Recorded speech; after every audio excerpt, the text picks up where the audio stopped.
Toronto, please welcome first guest speaker, Lisa Yemmers. My journey started 6 years ago with them, and we started working on some of my issues. We went from working on what was going on in my home life to working on what was wrong with me. I have known Bill for 7 years. And in that 7 years, we were working on a lot of my issues with my home life, my issues with me, where things stem from, and all that good stuff.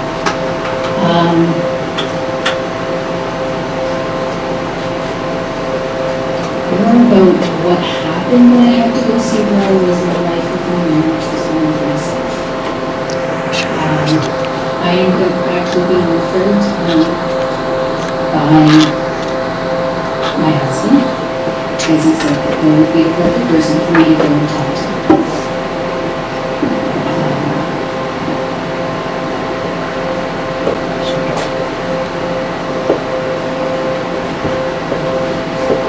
Bill and I's journey ended up going pretty far in the first little bit. I had to take a step back from doing my one-on-ones with Bill due to unforeseen circumstances. But during that time, I still continued to work on everything he had taught me over the one-on-ones that I had. That being said, when we were doing our one-on-ones, he would get me to look at what I really wanted out of my life. Did I really want to be in my marriage with my husband? Did I really want to be happy? Or did I want to live in misery? My answers to everything was, I just want a happy life. I want to be okay with who I am. I want to be okay with the life I have. But I couldn't get out of my own way. So with the one-on-ones we had, I was able to get out of my own way and start working on what I needed work on. In that time frame, some things happened. Bill and I had to stop doing our one-on-ones, but I continued to put me first and start doing things that I wanted to do and not put everybody behind me, so to speak. I wanted my feelings and what I wanted out of life to come first. So that being said, I wasn't just a mom, a wife, a home caregiver. I became me. I became the person that I always wanted to be, started living for me, started putting my foot down when I knew either I was right or I wanted something really, really bad. I wouldn't let anybody take away from what I wanted.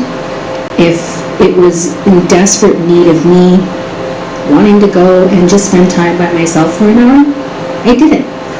With no questions, no nothing, just went and did it. Over the, I want to say 5 years that me and Bill were disconnected, I really, really, really worked as hard as I could to keep what him and I had started working on going. I didn't want to stop because at the end of everything, I was feeling good. I was feeling better about myself. I was starting to smile more, starting to have fun in my life. And I mean, not that anything's changed. I'm still me. It's just now I enjoy things more. I look at things differently, not with, I want to say, a closed-off mind. I am more open to a lot more things.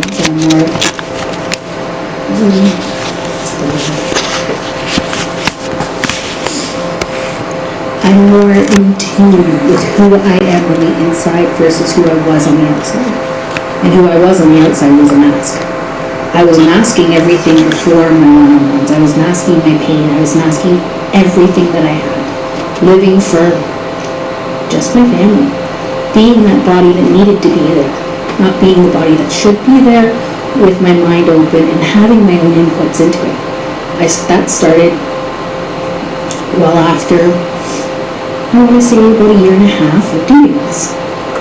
And then, with that being said, I started looking at how happy I was and how much I really enjoyed my life as it was, as I was continuing on, and decided, well, even though Bill's not around, hey, let's continue. I'm happy. He gave me an insight to what I wanted. Let's continue on with it. So I did. After the 5 years of not being around Bill, and him and I rekindled within the last 2 months, maybe. Talked to him, and I think I threw him back, that I continue to be what him and I had started. I didn't just, oh, he's gone, I don't need to work on me anymore. I can go back to who I was. But I enjoyed who I was while working on it. I enjoyed the person I became. I started actually voicing my own opinions to things. Started saying that I'm happy, let's keep it. So I did. I'm not this person who will cower down now from an argument. I put up a fight. You can ask my husband. I'll put up a fight more now than I ever did. And there's more that comes out of me in that fight. I have more of a personality that comes out, and he gets my point that I'm trying to make, as much as it may come out as a shouting match to anybody walking by. But getting me to that point, I attribute a lot to all one-on-ones Bill and I had, because I was very toxic to myself.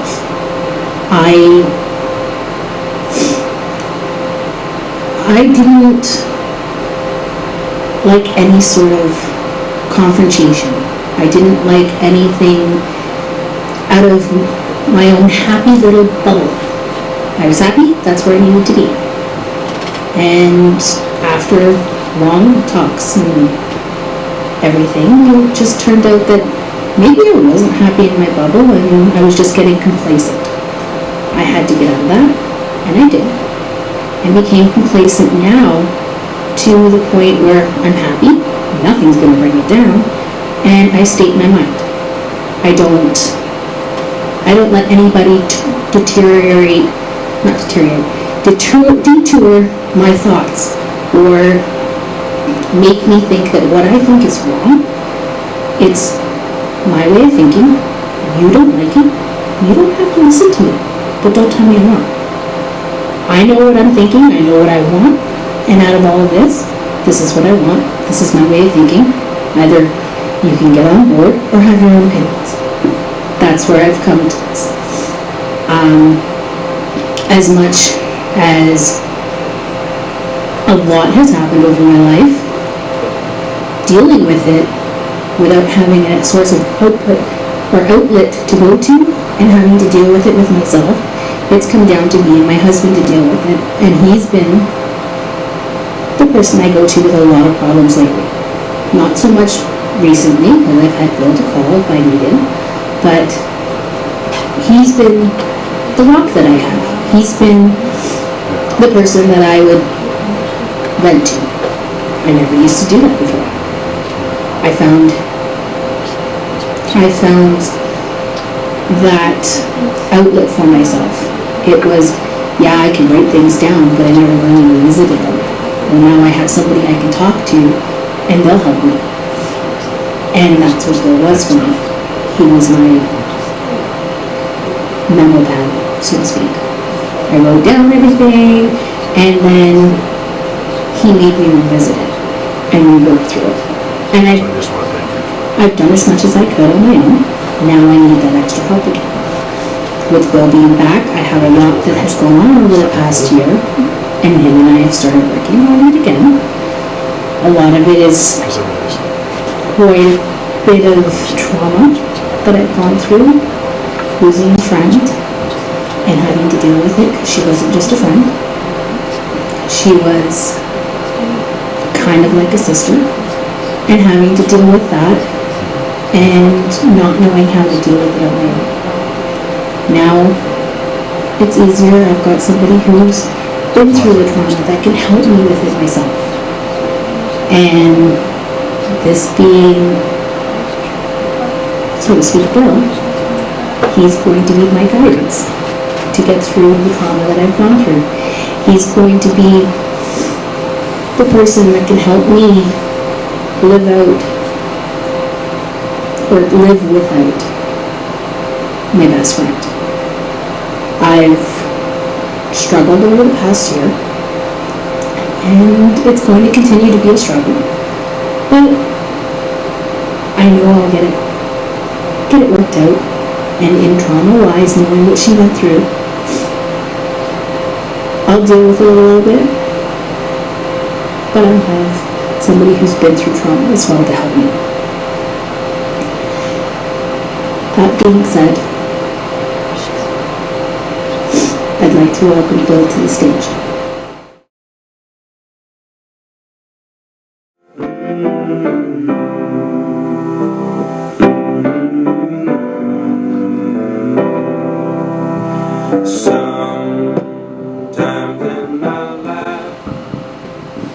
Welcome, folks. Good to see you out tonight. A little bit cold outside. Just what you might notice. So listen, folks. I've been waiting a long time to announce this very statement that I'm about to say now. Welcome to the first of the GYSO tour that's coming out for 2020. This will be the first time that we're doing it, and we're going to run from here. Okay, maybe walk. You know, with a little bit of things, maybe walk. So I'd just like to welcome everybody, and I'd like to thank some people and do a couple of announcements because that's what I always do. So I'd like to thank Stephanie Foley right now for allowing us to come to this place and do this. It's really, really important to have the right venues to be able to do things. This is a perfect venue, and we need to be able to just give a round of applause to Stephanie. All right, that's enough. We don't want to fill her head too much, right? All right, so somebody's got their... This is live, folks. Anything can happen. I'm telling you, I'm going to do my absolute best not to drop any F-bombs or anything else like this in this first session. I'll even try and keep it short, right? The mind will only take what the ass can handle. It's a fact. So, first of all, I want everybody to pay attention to this photo right here.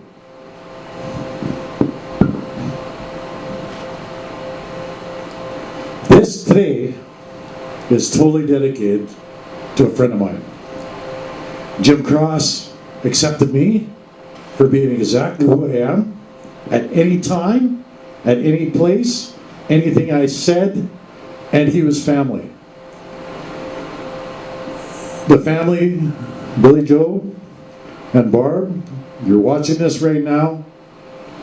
This is for you guys, but more importantly, I believe this guy right here is looking down on this and saying, finally, it's a success. We talked many hours about this and what we're going to do. So Jim, this is for you. I'm going to do things a little bit differently in the first seminar because I've always wanted to do something, but I've never ever brought myself to doing it. And we talked about this not that long ago, about, hey, you know what? I do a lot of teaching with my videos online, right? I do a lot of teaching, but I never ever considered myself to be a teacher. Not something I ever considered. But I guess maybe, yeah, I guess I'm a teacher. In a way, the reason I didn't want to be a teacher, I was told once upon a time, okay, I was 19 years old, that teachers will be judged much highly in the end for what they say. I didn't want that responsibility. It was something I really, really stayed away from, is telling people that I was a teacher. But hey, folks, I guess I'm a teacher, right? There's a lot of things going on. I wasn't even going to do this, but I have to anyway. Because when I get up here, I look at the stuff that I've written down, and I get thrown off the stage, literally. Because when I teach, it's not something that comes from here. The 6 inches between here and here is the longest distance traveled I'm ever going to make. And that's what this is all about. We're going to talk about the brain.